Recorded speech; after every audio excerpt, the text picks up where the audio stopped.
Out of all the tanks released in War Thunder's Seek and Destroy update, you may be surprised to learn that the Desert Warrior was the one that I was looking forward to the most. I'm a big fan of the Bradley, and having won the British tech tree should have been a big win. The Desert Warrior is a special export variant of the Warrior designed for Kuwait in the early 1990s after the Gulf War. The big difference between it and the regular Warrior is that this export version was fitted with the Delco turret, originally designed for the LAV-25, although it's since been fitted into basically anything with a turret ring. Kuwait purchased 254 Desert Warriors, and of that, 233 of those were in the fighting configuration that we see in War Thunder. Kuwait still uses the Desert Warrior, although they did upgrade them in 2009. We have the original 90s version in War Thunder. The Desert Warrior sits at 10.0 battle rating and rank 7 of the British tech tree and takes 260,000 research to unlock and a combined 910,000 silver lions to purchase and crew. The Desert Warrior was supposed to be the upgrade to save the Warrior platform in War Thunder, but I don't think it did enough. Across 70 games, I had a 47% win rate and a pretty lousy 0.7 KD, which is still better stats than what I thought I did.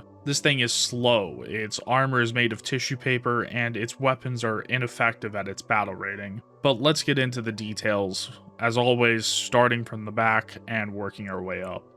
The back half of the Desert Warrior is extremely empty. The only thing back there is the stored extra tow missiles. Moving up to the center of the hull, you'll find the turret crew, and they're flanked on all sides by Death. They're sitting on top of the only fuel tank for the entire vehicle. Directly in front of them is all of the ammo storage for all of the guns. To their right is more backup ammo, and to their left is a power system that can catch fire. Moving up to the front, you have the driver sitting right next to the engine, just like all other IFVs ever made. The engine produces 550 horsepower, allowing the Warrior to reach a top speed of 46 miles per hour forward. But it takes forever to start going that fast. Typically, you're only going to reach about 30 miles per hour, which makes the Warrior feel really slow. The reverse gears work largely the same way. You can quickly reach 20 miles per hour, and then it will slowly go faster over time. Finally, if you take a look at the lower front plate, that's the only place that they decide to add a little bit of extra armor. Too bad it doesn't actually help anything at all. Moving up to the turret, this is where all the fancy stuff happens. This thing is absolutely jam-packed.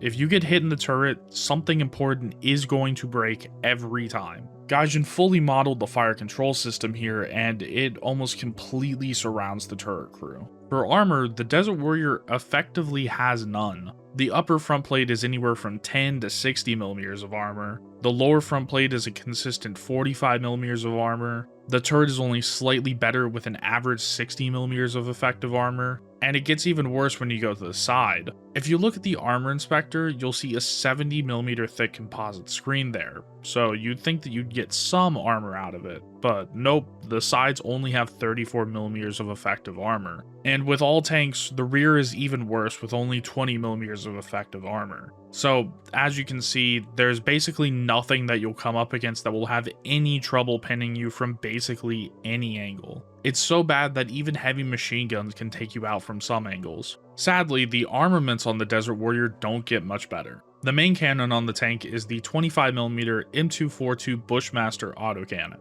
which isn't a bad weapon, but the ammo that you get for it really lets it down in the Warrior's case. The default ammo belt starts you out with alternating APDS and HE shells. The APDS has a max pin of only 81mm. You're going to struggle to pin anything more than another IFV with pin like that. And it doesn't get much better than that either. As a rank 4 modification, you can unlock a full APFSDS belt, and that only has a max pin of 92mm. I consistently struggled to pin even the sides of Russian tanks. Thankfully, the Desert Warrior also comes with missiles, but tows aren't what they once were. This warrior can unlock all of the types of TOW 2s. You start out with the standard TOW 2, which is a struggle bus missile all around. As a rank 1 modification, you can unlock the TOW 2A, which replaces the standard warhead with a tandem one.